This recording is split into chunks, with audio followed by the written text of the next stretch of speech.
I'm coming at you because I recently have been going through a lot of client success stories, guys that have stepped up and have gone through the accelerated method and have done great things for themselves.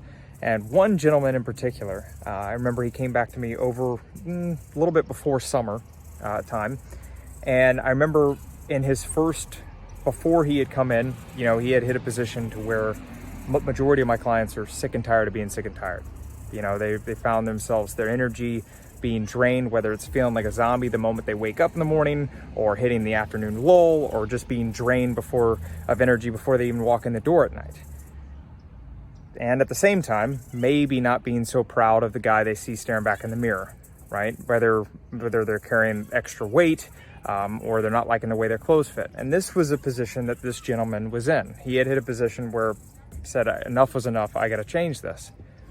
Anyways, flash forward to him stepping up and saying enough is enough. He went through, committed all the way, made it through the accelerated method program. And when we were doing the case study, I was kind of getting some insight on his overall experience. And what about this would you deem as different compared to anything you've ever experienced in the past? What made this different? You've tried so many things. You've even saw some minor success, right? In terms of the programs that you had tried or the methods that you tried. Why was this different? And one thing that caught my attention that he said was there was one thing about this inside the accelerated method that was completely different than anything that he ever experienced. And that was in terms of the mental aspect. He said the most valuable thing that I took away from this, and that outside of dropping the weight, getting the energy back, everything, was the mental aspect of everything. He said, I had no clue that had anything to do with me getting results.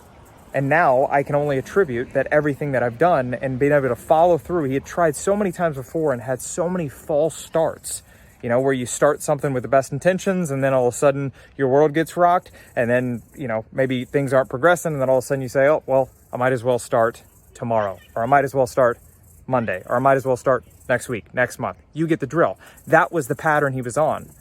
Why was this time any different? Because it was the mental aspect, right? And that is one of the biggest things. Now, why do I bring this up to you? Well, because I see so many smart, high-performing men, just like yourself, who have put forth so many good actions in the past of trying to better themselves. And not only have maybe saw some minor success and then all of a sudden had maybe a bunch of false starts where they did their best and they tried, and then 3 weeks in, something came up, boom, done. Or they weren't seeing progress fast enough, boom, done. Or they finished it and they said, oh, well, I guess I'm going to rest on this milestone, and boom. No.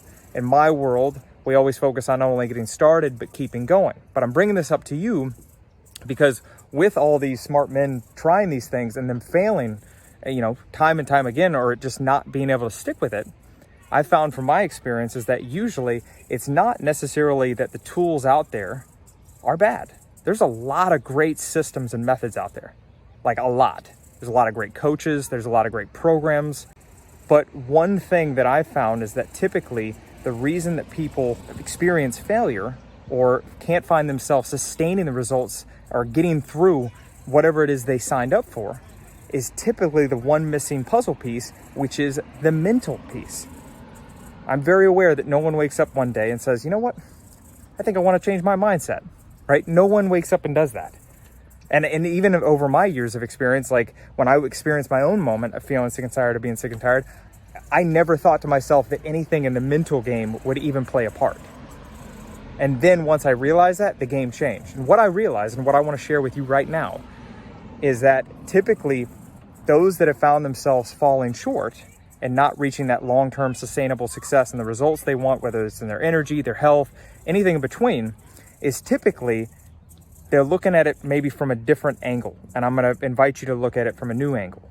The angle that they're looking at is, okay, what is the next sexy tool I can get? They may not say sexy tool, but what is the next new method? What's the next new craze? What's the next new hot thing I can get? Well, I tried this thing once. I tried it for like 3 weeks, bailed. Now what's this next thing? They're thinking that it's the tool that's going to get them to doing what they want to do and where they want to go. But what I found from my experience is not the tools. A lot of good tools out there, okay? Just like this gentleman had figured out in himself.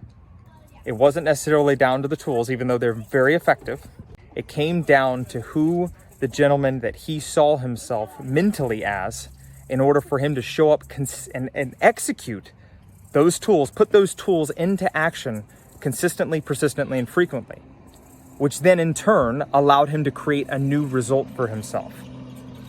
That is what did it. It's who he saw himself as, not necessarily the tool that got him there.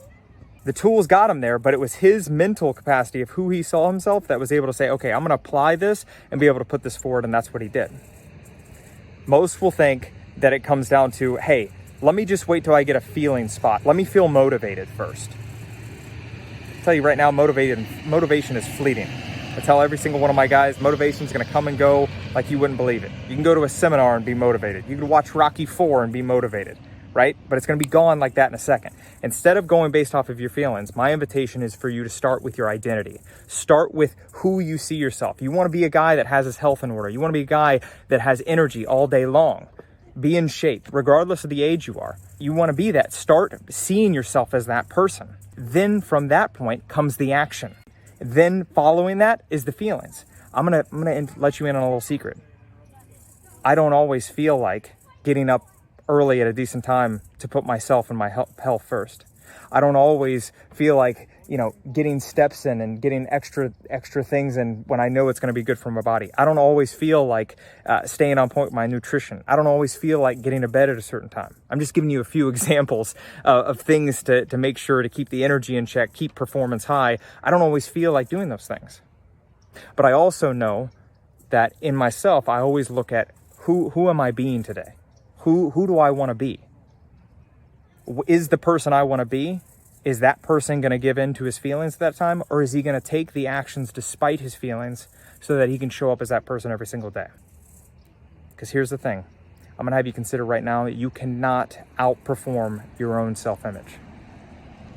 It's impossible. You can give the greatest plan in the world, but if you don't mentally believe it and see it in yourself and see yourself as the person where you want to be, it's going to be very hard for you to ever reach to where you want to go, even with the most perfect plan. And even if you do get results, there may end up being short term and not lasting success. Consider it's not necessarily what you have to do, but who you have to become in the process.